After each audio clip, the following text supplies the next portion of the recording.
High, আজকে drawing ক্লাসে আমাদের যে বিষয়বস্তুটা শুরু করব, তো আশা করি তোমাদের খুব হেল্পফুল হবে। এটা একদম যারা ছোট, অর্থাৎ যাদের ব্যালেন্সের জন্য ছবি অনেক সময় রাফ হয়ে যায়, ডিসব্যালেন্স হয়ে যায়, ছবিগুলো ঠিকঠাক মনের মতো আসছে না, তারা কিভাবে ছবিটাকে আরও সহজ উপায়ে নেবে, আত্মস্থ করবে, যাতে তোমাদের মনের মধ্যে যে জমা ছবিটা সেটা কীভাবে তোমরা খাতার মধ্যে ফুটিয়ে তুলতে পারো, সেটাই আজকে আমি নিয়ে একটু আলোচনা করব। তো এই আলোচনাতে আমি কিছু বেসিক জিনিস নিয়ে দেখাবো, আর এই জিনিসগুলো রেগুলারলি প্র্যাকটিস করলে কিন্তু তোমার ডেভেলপ হবেই। তো সেটাও যেমন করবো, আর বড়োদেরকেও কীভাবে একটু একটু করে আরও নিজেকে ইমপ্রুভ করা যায় সেই দিকগুলো নিয়ে একটু ছুঁয়ে যাব, আলোচনা করে যাব। তোমরা সেটা দেখে একটু ভিডিওটাকে পজ করে করে পারলে দেখবে, দেখে এছাড়াও বড়োদের জন্য এক্সট্রা করে যে আমার ভিডিওগুলো, সেগুলো আমি আলাদা ভিডিওতে করে নেব।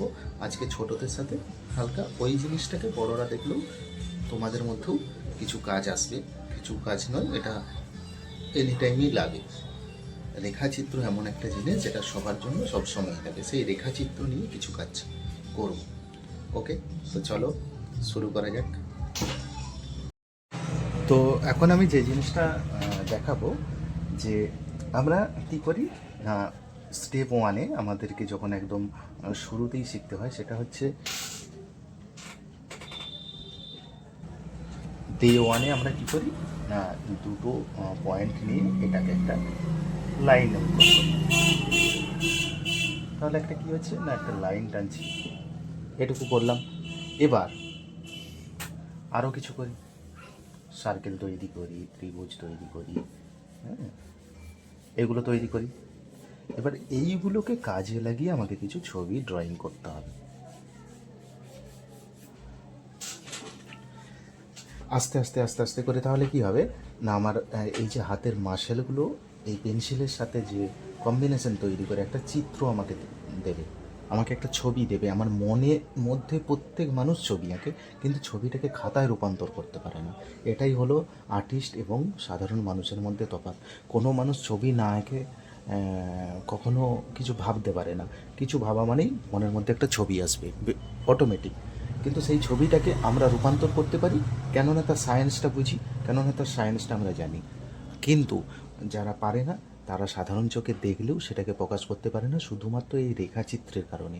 অতএব রেখাচিত্র প্রত্যেকটা আর্টিস্ট কেন, প্রত্যেকটা ফর্মে দরকার হয়, প্রত্যেকটা প্ল্যাটফর্মে লাগে এই রেখাচিত্র।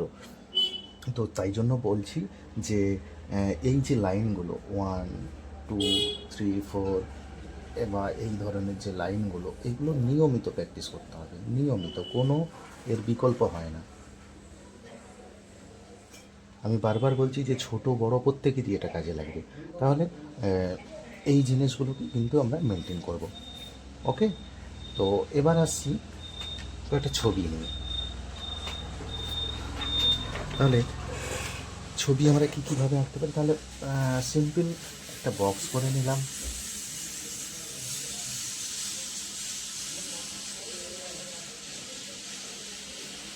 একটা বক্স, এটাকে আমি কী বানাতে পারি, এটা দিয়ে আমি কী করতে পারি। বক্স দিয়ে অনেক কিছুই ভাবা যায়, তো ভাববো কী করা যায়।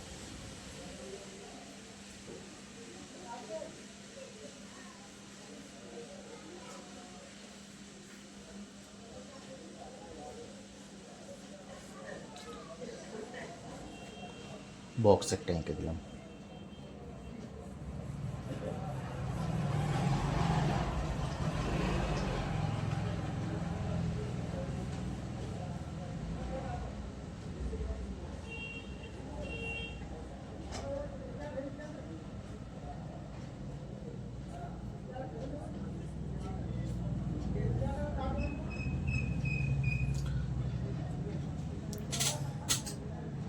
তাহলে কী হচ্ছে না, স্বাভাবিকভাবেই এটা একটা সিম্পল ড্রয়িং, এটা যে কেউ আঁকতে পারে।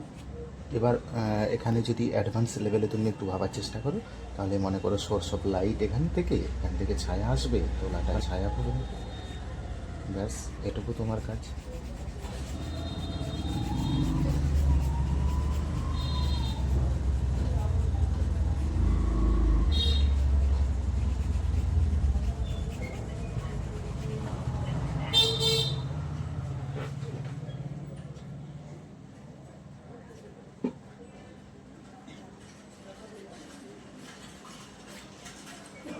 জটিল করে আমি কিছু দেখাবো না, ঠিক আছে? তোমার আগে লাইন ড্রয়িংয়ে একটু অভ্যস্ত হও, আগে ছবিটাকে ভালোবাসতেছে। এখানটা এটা হচ্ছে কি না, যে কোনো একটা পট এর ভেতরে যা কিছু রাখতে পারি আমি, আমাদের কৌটো হয় না সেই ধরনের কিছু। তাহলে এই দিকটা লাইট আসছে,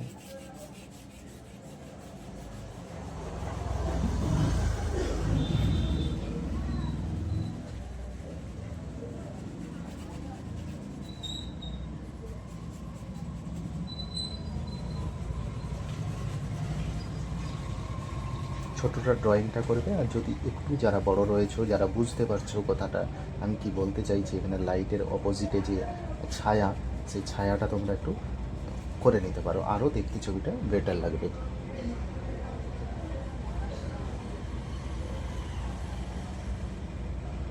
আর যারা বুঝতে পারছো না,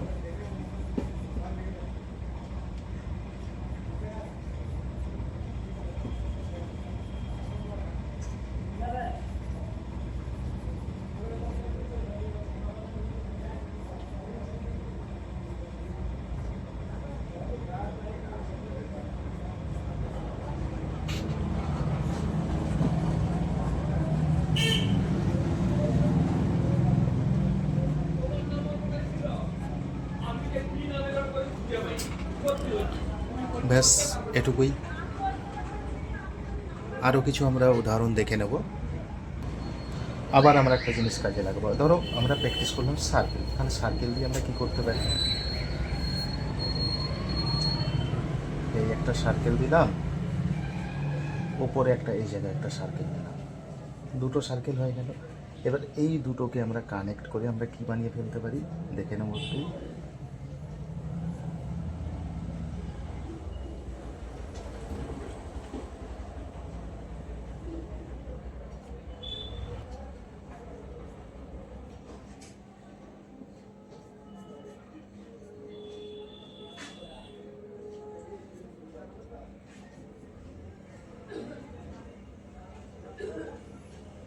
এবার এটাকে ইরেজ করে দিলে কি হচ্ছে, একটা বেগুনের ছবি আঁকা হয়ে যাচ্ছে।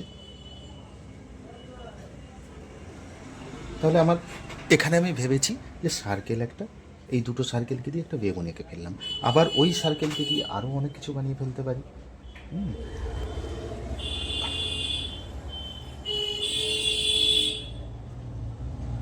এটা একটু বড় সার্কেল নিলাম,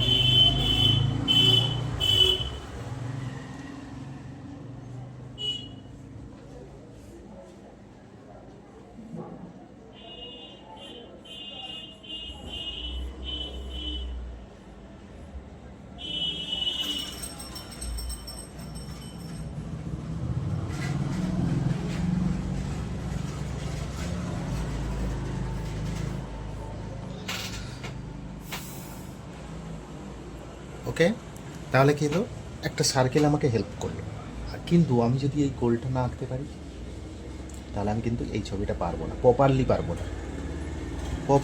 না, আমাকে প্রপারলি জানতে হবে, প্রপারলি শিখতে হবে।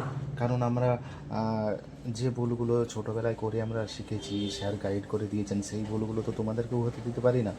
তাহলে আমাদের তরফ থেকে তোমাদেরকে সেই ভুলগুলো থেকে বেরিয়ে নিয়ে আসার দায়িত্বটা আমার। হ্যাঁ, যেই ভুলগুলো তোমরা না করলে ছবিটা আরও বেটার হবে, বা ছবিটা গ্রহণযোগ্য হবে। দেখো এখানে আমি চাইলে এবার এটাকে কালার করে দিতে পারি একটু।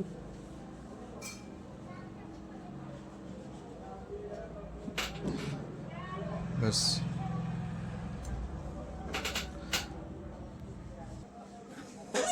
এরপরে আরও একটা এক্সাম্পল দেখব।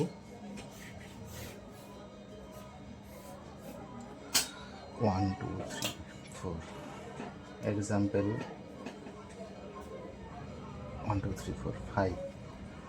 এখানে দুটো স্ট্রেট লাইন নিয়ে কাজ করব, দুটো স্ট্রেট লাইন একটু ফাঁকা রাখবো। এই এবার এটাকে জুড়ে দাও, এটাকে জুড়ে দাও, এটাকে তাহলে কি বানানো যেতে পারে? একটা পাইপ আমি এই মুহূর্তে রাখলাম, একটা পাইপ তৈরি হয়েছে। এবার এটাকে দেখো, এখানে যদি আমি একটু বাতি লাগিয়ে দিই, এটা কিন্তু মোমবাতি হয়ে যাবে। দেখো তাহলে কি হলো, সোজা লাইনকে আমি ওটা কাজে লাগিয়ে দিলাম। আবার আরেকটা জিনিস মনে করো, একটা ঢেউ ক্যানালও লাইন তুমি এঁকে ফেলেছো, ওকে? এটাকে আমি ছবিতে কিভাবে কনভার্ট করব, কিভাবে করব? দেখো, এই একটা লাইন টেনে দিলাম, এই একটা লাইন টেনে দিলাম,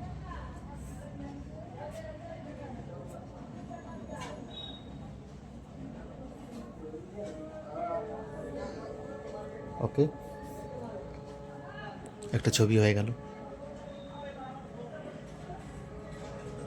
এইভাবে আমাদেরকে কি করতে হবে না, আমি যেগুলো লাইন প্র্যাকটিস করছি সেই লাইনটাকে একটা ছবিতে রূপান্তরিত করতে হবে। ব্যাস, ছোটদের এবং বড়দের উভয়েরই হেল্পফুল হবে। বড়রাও রেগুলার এইগুলো প্র্যাকটিস করতেই পারো, কোনো সমস্যা নেই। এগুলো প্র্যাকটিস করলে তোমার হাতটা ইজি হবে। তারপরে তো তুমি তো ছবি তো করবেই, বড়রা যারা রয়েছে তারা তো ছবি আঁকবেই, ভালো ছবি তো অনেক আঁকতে হবে। কিন্তু এইগুলো হচ্ছে আমাদের হাতটাকে কন্ট্রোল করে, হাতটাকে আরও কমফোর্টেবল তৈরি করে, ওকে? তো এইগুলো নিশ্চয়ই করবে তোমরা। সো আজকে এই যে রেখাকে কাজে লাগিয়ে আমরা কীভাবে ছবি আঁকতে পারি সেটা বোঝাতে পারলাম আশা করি। তাহলে কি, প্রত্যেকটা রেখাকে দিয়ে একটা ছবি বানানো যায়, ছবি দিয়ে রেখা হয় না, রেখা দিয়ে ছবি হয়। এটা আমাদেরকে রিয়েলাইজ করতে হবে এবং এটাই বাস্তব, রেখা দিয়ে ছবি হয়। তাহলে কি, রেখাকে ভালো করে যদি আমি চিনতে শিখি, রেখাকে যদি জানতে শিখি, রেখার সাথে যদি আমি কথা বলতে পারি, তবে কিন্তু রেখা আমার সাথে কথা বলবে। কী আকারে? ছবির আকারে। এটাকে আত্মস্থ করতে হবে। এটা একটা বিরাট বড় ল্যাঙ্গুয়েজ। রেখা হচ্ছে একটা ল্যাঙ্গুয়েজ বলা চলে। ল্যাঙ্গুয়েজের এক একটা লেটার যেমন হয়, হ্যাঁ, সেই লেটারের একটা পার্ট হচ্ছে একটা, এই যে লাইন, এই লাইনটাও একটা পার্ট। এই লাইন কয়েকশো কয়েক লক্ষ লাইন দিয়ে দিয়ে দিয়ে কী হয়, একটা ইমেজ তৈরি হয়, একটা ছবি তৈরি হয়। আর সেই ছবিটা কিন্তু আঁকতে গেলে এই যে লাইনকে কন্ট্রোল, এই লাইনকে আমাদেরকে কন্ট্রোল করা শিখতেই হবে। লাইন যদি না আমার পারফেক্ট হয়, ছবি আমার পারফেক্ট হতেই পারে না। বাচ্চাবেলায় রয়েছি, দুটো একটা ফুল আঁকছি, ওটা করছি ওটা করছি, ঠিক আছে। যখন 6 মাস 1 বছর হয়ে যাবে, বাড়ির গার্ডিয়ানও জানতে চাইবে যে এতদিন গিয়েছিস, কী শিখেছিস। তারা কিন্তু বুঝতে পারছে না যে তুমি প্র্যাকটিস করছো না বলে, রেখাটা তুমি প্র্যাকটিস করতে পারছো না বলে তোমার হাতে ছবিটা আসছে না। জানা সম্ভবও নয়, কারণ একটা বাচ্চাকে টিউশন পাঠিয়ে আমি তার কাছ থেকে কিছু রেজাল্ট আশা করবই, বা কোনো স্কুলে পাঠাচ্ছি মানে তার কাছ থেকে সে একটু শিক্ষা গ্রহণ করবে, সে জীবনে ভালো কিছু করবে, এটাই আমরা প্র্যাকটিক্যালি চাইবো। তো সেটা যাতে মিসগাইড না হয় তার জন্য আমি রয়েছি, তোমাদেরকে হেল্প করব। তোমাদেরকে যদি সম্ভব হয়, অনলাইন ক্লাস তো রয়েছে, এছাড়াও এই ধরনের ভিডিওগুলো তোমরা দেখবে যেগুলো তোমাদের হেল্প করবে। আর ওকে, তো চলো নেক্সট এগুলোকে আমি কালার করব কিভাবে, সেই প্রসেসটা নিয়ে আসবো পরবর্তী ভিডিওতে। এখন এই ভিডিওটা নিয়ে তোমরা ড্রয়িংটা প্র্যাকটিস করো, তারপরে আমি আসছি কালারের কোনো ভিডিও নিয়ে। ওকে, চলো লেটস গো।